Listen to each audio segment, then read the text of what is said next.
Hai teman-teman, perkenalkan nama saya Saifuddin, NPM 719212870.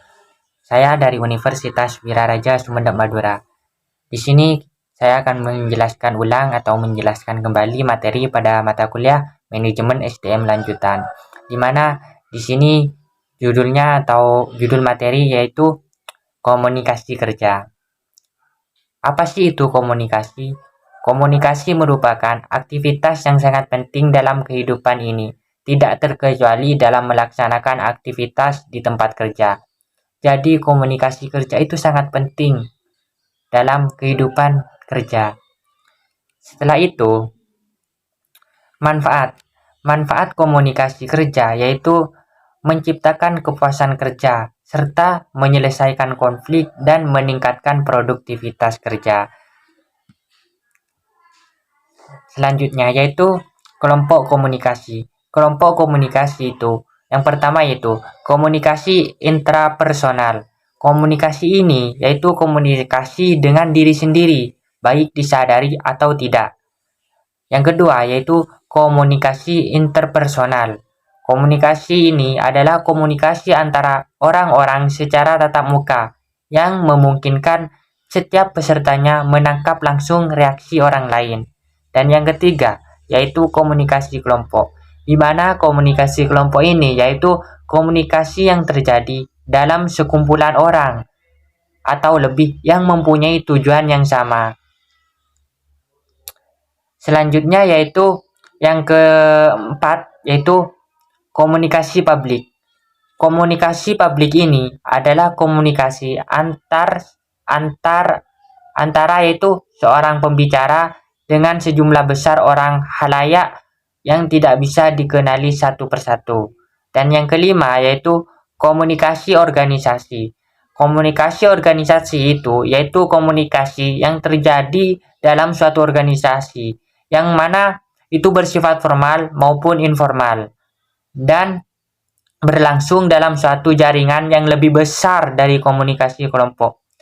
Dan yang keenam yaitu komunikasi massa. Komunikasi ini merupakan komunikasi yang menggunakan media massa.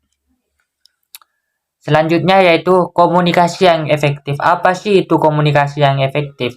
Menurut Stewart L. Tubb dan Sylvia Moss, ada 5 hal yang dianggap komunikasi itu yang efektif.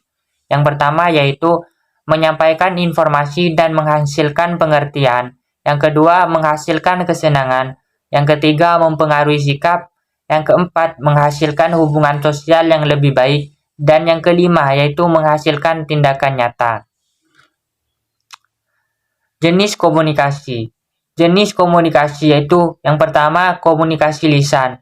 Komunikasi lisan ini merupakan komunikasi yang dilakukan dengan langsung atau tatap muka, di mana komunikator ini dapat secara langsung menyampaikan pesan kepada lawan jenisnya. Sedangkan komunikasi tulis, komunikasi ini dilakukan dengan langsung, di mana komunikator tidak dapat secara langsung menyampaikan pesan, yaitu secara tertulis. Dan teknik komunikasi, di mana dalam komunikasi kerja itu memiliki teknik komunikasi yang efektif, yaitu yang pertama yaitu mendengar dengan aktif. Yang kedua, terampil dalam berbicara. Yang ketiga, gaya berbicara tepat. 4, penampilan menarik, pakaian, pandangan, mata, raut muka, dan lain-lain. Hambatan dalam komunikasi kerja yaitu yang pertama, hambatan pada komunikator dan komunikan atau komunikasi dalam lawan jenisnya. Dan yang kedua yaitu hambatan pada kode-kode yang digunakan. Yang ketiga, hambatan pada saluran komunikasi. Yang keempat, hambatan situasi komunikasi. Mendengar efektif. Seseorang tidak hanya sekedar mendengar, tetapi mendengar dengan konsentrasi dan diikut sertai usaha untuk memahami pesan atau informasi yang disampaikan. Itu adalah yang dikatakan suatu pendengaran yang efektif. Kualitas pendengar. Ada bermacam-macam kualitas pendengar. Yang pertama yaitu bukan pendengar.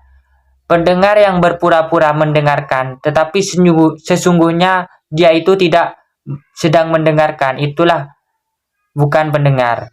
Yang kedua yaitu pendengar dangkal, di mana pendengar ini hanya mendengarkan suara, tetapi tidak mencoba memahami pesan atau mengartikan pesan apa yang dibicarakan. Dan yang ketiga, pendengar yang bersikap kurang perhatian, di mana pendengar ini hanya mendengarkan suara dan memahami pesan, tetapi sambil melakukan aktivitas lain, mendengarkan tetapi tidak fokus kepada orang yang dituju. Sedangkan yang keempat yaitu pendengaran dengan sikap sungguh-sungguh. Pendengaran ini merupakan pendengaran yang selalu memperhatikan dan memahami pembicaraan atau lawan jenisnya sehingga pesan melekat di ingatannya. Mungkin hanya itu yang dapat saya sampaikan, kurang lebihnya saya mohon maaf yang sebesar-besarnya. Akhirin kalam, wassalamualaikum warahmatullahi wabarakatuh.